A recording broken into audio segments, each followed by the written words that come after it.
대영 제국은 현재 영국에 무엇을 남겼나를 한번 보도록 하겠습니다. 여기 지도 중에서 빨간색과 파란색이 있는데요. 파란색인 나라들은 현재 영연방의 구성국이고요. 영국과 호주, 뉴질랜드, 그리고 여러 나라들이 있고요. 또 빨간색은 연방왕국의 구성국과 자치령이었다가 공화국이 된 국가죠. 대표적으로 인도가 있죠. 원래 인도가 인디아와 파키스탄, 방글라데시가 있었는데 여기 다 독립했고, 또 남아프리카 공화국, 뭐 나이지리아, 뭐 이런 나라들이 있는데요. 이 중에서 캐나다, 호주, 뉴질랜드는 영연방 국가로서 독특한 정치 체제를 갖고 있죠. 자, 형식적으로 여전히 영국의 국왕이 캐나다의 국왕이자 최고의 국가의 원수를 하고 있습니다. 물론 캐나다의 총리는 국민들의 직접 선거를 통해서 뽑히게 되고요. 그렇지만 형식적으로 영국 왕이 자기 대리한 총독을 캐나다 총독으로 임명을 해가지고 운영하도록 되어 있고, 이 총독은 총리를 임명하거나 의회를 해산할 수 있고 국군 통수권을 이 총독이 갖고 있어요. 원래 형식적으로 그렇다는 거죠. 실제로는 국민에게 직접 뽑힌 총리가 지금은 총독도 임명을 하고, 그러니까 지명을 하고, 또 국가의 모든 권한을 다 갖고 있지만 형식적으로는 여전히 영국왕을 국가의 최고 수반으로 모시고 있다라는 거고요.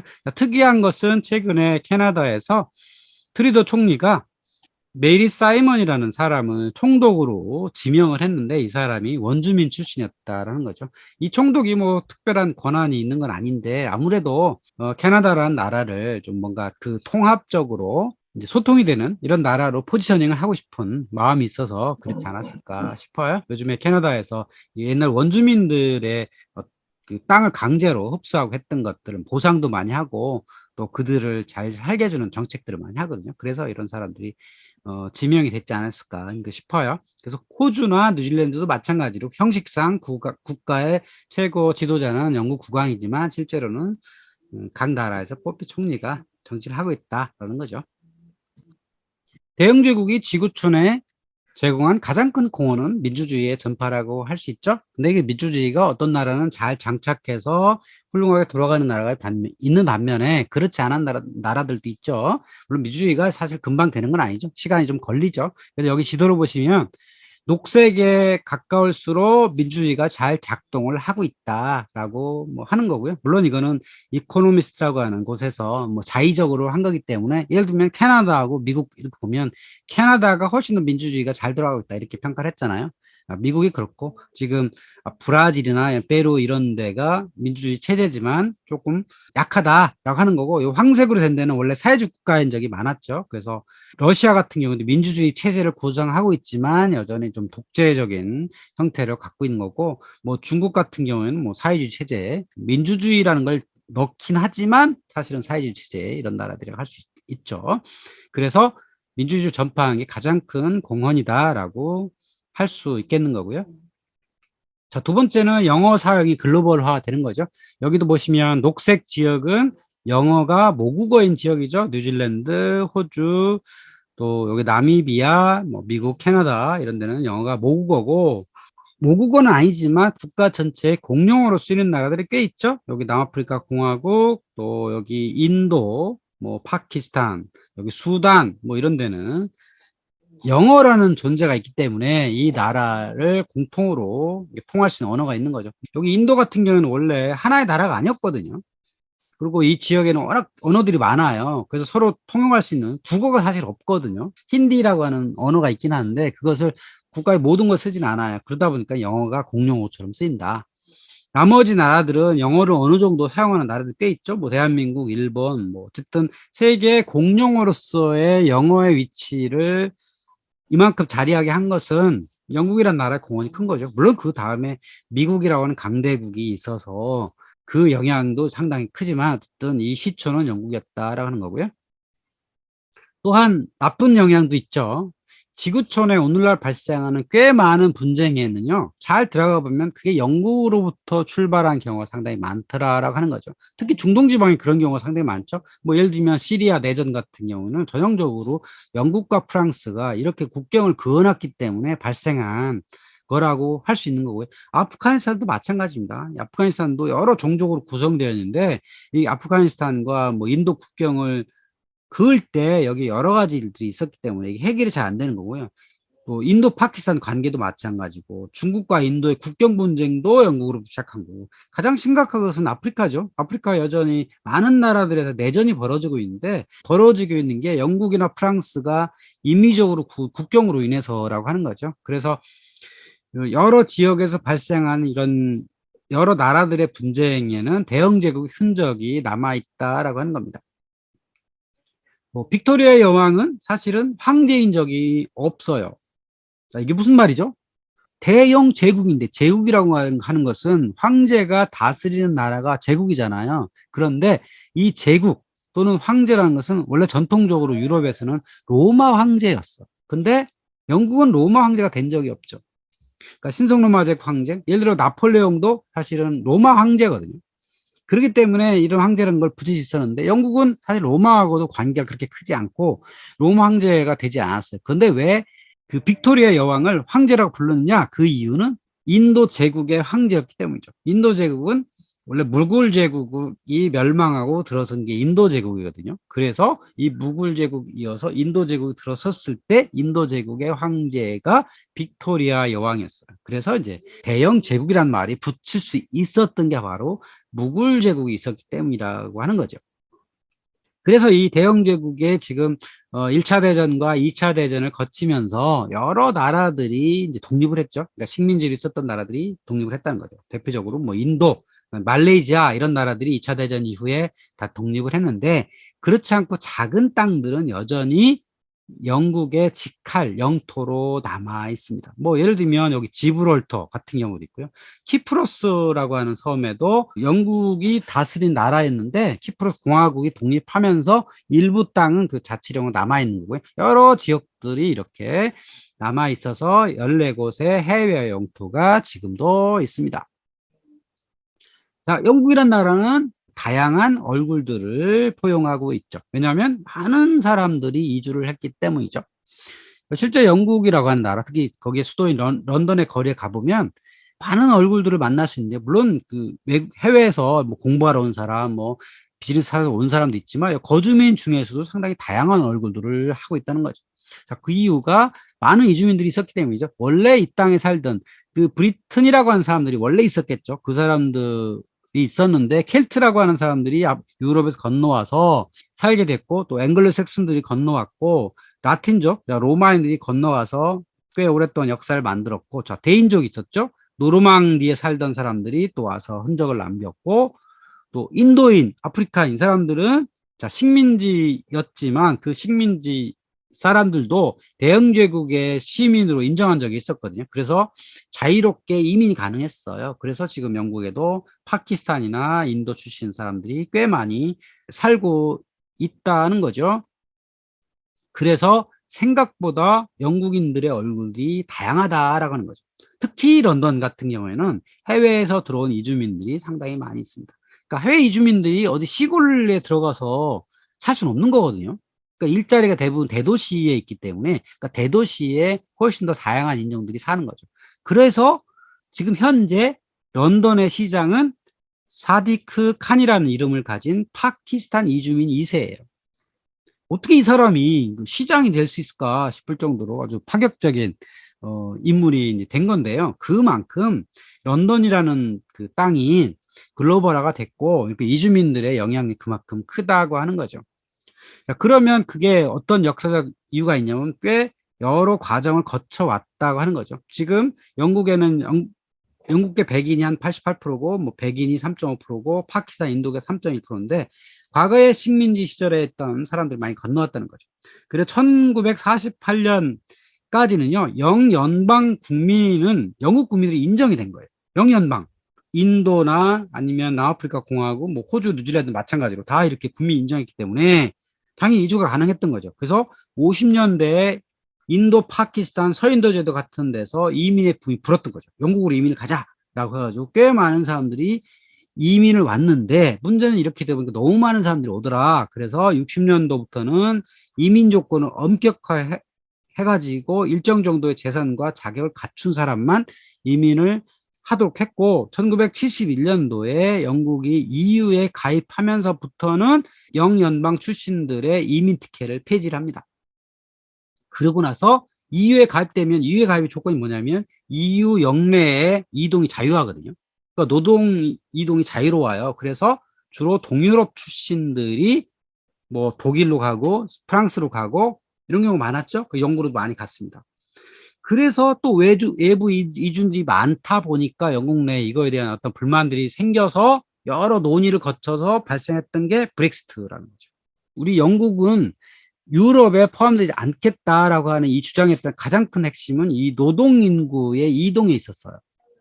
동유럽에 있던 임금이 낮은 사람들이 영국으로 많이 이주를 하다 보니까 거기에 근로자들의 일자리를 뺏긴다. 뭐 이래가지고 이주 제한을 했던 게 브렉시트 핵심이죠. 물론 이것 때문에 여러 가지 문제가 발생하고 있는 거기도 합니다. 자, 종교의 변화도 많이 있죠. 외부의 이주민들이 많이 오다 보니까 또 시간이 많이 지나다 보니까 또 사회가 변화 발전하다 보니까 종교 분포가 이렇게 바뀝니다. 자, 2003년도에 이런 종교 분포를 가졌다는 거죠. 프로테스탄트가 50%, 캐톨릭이 22%, 나머지 크리스찬들이 11%, 뭐 침례교회나 뭐 이런 데들이 11% 됐을 거고요. 그다음에 비종교인이 12%였는데 2017년에 조사해 봤더니 캐톨릭은 그대로인데 프로테스탄트가 상당히 많이 줄었더라. 그리고 무종교인이 21% 되더라. 이 사람들이 대표적으로 무신론자거든요. 그리고 다른 종교가 많이 늘었다. 비종교인이 많고 다른 종교가 많이 늘었다. 이 비종교인이 늘다 보니까 여러 교회들이 개신교든 뭐 캐톨릭이든 이런 교회가 비게 되었다. 과도하게 많은 교회들이 쓸모없어진 게 된 거죠. 그러다 보니까 이런 브리스톨의 성바울 정당은 소커스성으로 바뀌었다. 에딘버러의 루터 교회는 수직으로 바뀌었다. 뭐 네덜란드에도 이런 경우 상당히 많아요. 독일에도 그렇고 이런 유럽의 교회들이 유지가 안 되니까 뭐 사람이 와야 뭐 이렇게 관리도 하는데 그게 안 되니까 이거를 부술 수는 없고 외형은 유지하고 내부만 이렇게 바꿔서 운영할 수 있도록 허용을 해준 거죠. 그래서 이렇게 많이 바뀌었습니다. 그래서 여기도 시대가 바뀌어서 무신론자들이 이렇게 많이 늘어나다 보니까 또 무신론자가 아니고 나는 캐톨릭이야, 나는 프로테스탄트야 라고 말을 하면서도 정작 교회는 안 나오는 사람들이 꽤 많다 보니까 이들도 개혁을 해야 되겠죠. 그 개혁 조치 중에 하나가 여사제의 임명입니다. 1992년에 와서 캔터베리 대주교가 여성사제를 첫 임명을 했고요. 2014년에 대주교가 첫 등장을 합니다. 이게 리비 레인이라고 하는 첫 대주교입니다. 옥스퍼드대 출신의 사람이 대주교로 첫 서품이 된 겁니다. 교회는 원래 보수적이잖아요. 근데 지금 영국에서도 상당히 늦은 감이 있죠. 이렇게 해가지고 여성 참정권도 많이 늘어나고 또 교회에서도 여성의 목소리가 점점 커지니까 여기 자연스럽게 여성사제가 많이 등장해야 되죠. 이렇게 개혁을 많이 하려고 노력을 한다라는 거고요. 또 하나 또 영국에서 뭐 고민거리 이런 것들은 무슬림 인구가 많이 늘어난다는 거죠. 많이 늘어났죠. 그 이유는 인도, 파키스탄, 뭐 방글라데시 쪽에서 이민 온 사람들이 많기 때문이죠. 특히 파키스탄과 방글라데시는 이슬람 사회였기 때문에 그쪽에서 이민 온 사람들은 다 무슬림이니까. 그래서 무슬림 사회도 굉장히 많이 늘었고 또 이들은 아이를 많이 낳기 때문에 자연스럽게 인구가 늘는 거고요.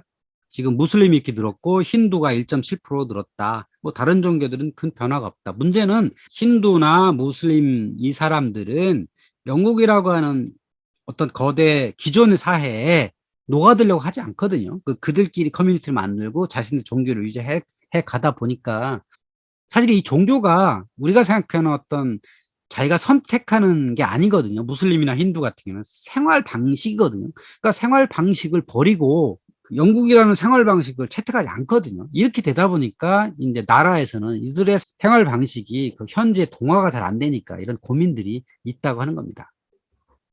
자, 영국은 점차 쇠퇴하는 나라다라는 평가가 있어요.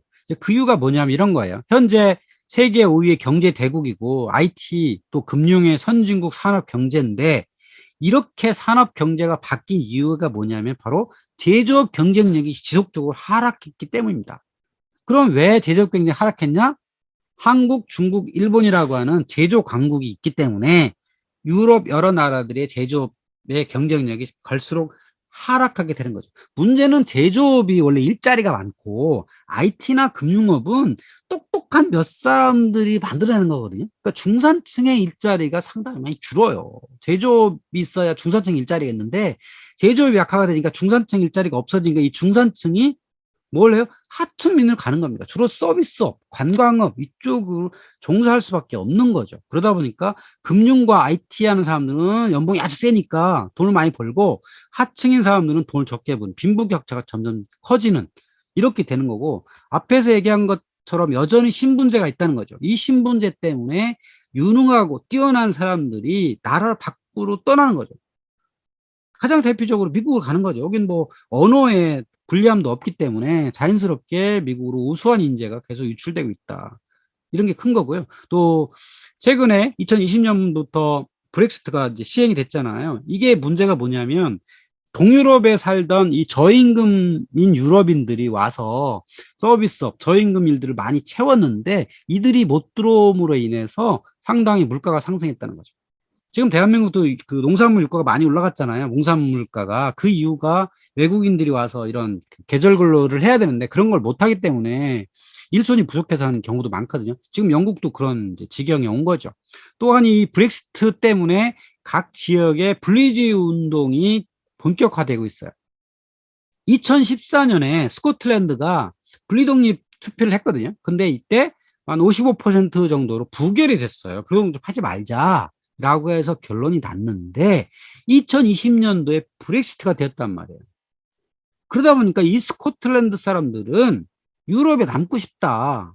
그런 생각이 많단 말이에요. 그러다 보니까 이들이 다시 분리독립 움직임들이 일어나고 있습니다. 또 스코틀랜드는 이 북해 지역에 유전이 있는데 이 유전이 스코틀랜드 지역이랑 가깝거든요. 그러니까 만약에 스코틀랜드와 잉글랜드가 분리가 된다면 이 유전들이 스코틀랜드 소유가 될 가능성이 높아요. 이러다 보니까 이런 경제적 자신감 이런 거로 인해서 분리독립 운동이 다시 일어나고 있다. 예전엔 부결이 되었지만 브렉시트로 인해서 여러 가지 지금 영국이라는 나라가 손해를 보고 입고 있으니 우리도 분리하고 싶다라고 하는 의지가 있어서 그 스코틀랜드의 정치인들이 계속 이런 요구를 하고 있고 그래서 2013년도에 분리주의 투표를 실시할 예정이라고 합니다. 또 북아일랜드도 마찬가지죠. 북아일랜드도 여기 북아일랜드는 원래 아일랜드라고 하는 땅이고 원래 캐톨릭 지역이었는데 스코틀랜드 사람들 중심으로 여기로 이주를 했어요. 그러다 보니 여기가 신교 지역이 된 거죠. 근데 여전히 캐톨릭 사람들 꽤 살고요.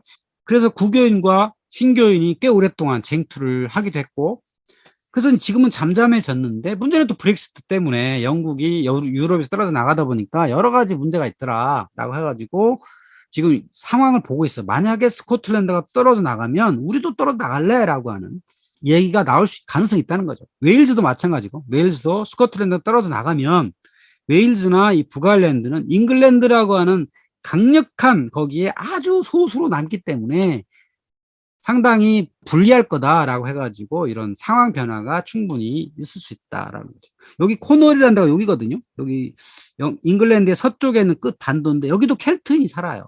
코널 지역도 잉글랜드와는 다른 문화를 갖고 있는 지역이라는 거죠. 이쪽도 우리도 분리하고 싶다라고 하는 의지가 있는 거죠. 물론 이제 일부 분리주의자들이겠죠.